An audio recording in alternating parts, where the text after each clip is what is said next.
Монголын дайрцсан холбооны улсын аврах шалгаруулах тэмцээнд энэ жил хамгийн олон буюу 5000 орчим тамирчин өрсөлдөж байна.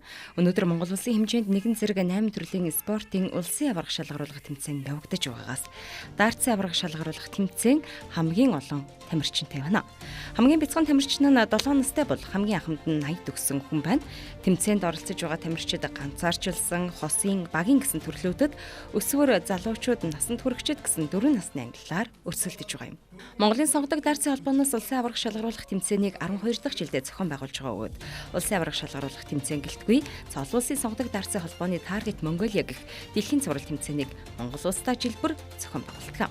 Энэ тэмцээнд Азийн болон дэлхийн шилдэг дайрцчид эрж эцэс мөргнээс сордог. Тэмцээн дэлхийн чансааны оноо олгодгороо онцлог юм. Энэ жил олон улсын формат руу төхөөлж тайз тэмцээний заалаа бэлтгэсэн байна. Финалийн тоглолтууд үзэгчидтэй тайзан дээр явагдаж, тойргийн тоглолтууд 128 самбар дээр нэгэн зэрэг эхэлж байгаа юм. 3 өдөр үргэлжлэх дайрцсан улсын аврах хамгийн мэрэгнийг тодруулах нэ. Хэн сайн 180 оноо шидэн тэр тамирчин ялалт байгуулдаг бичигдээг хуультай спортын хүчтэй өрсөлдөөн энэ өдрүүдэд болж байна.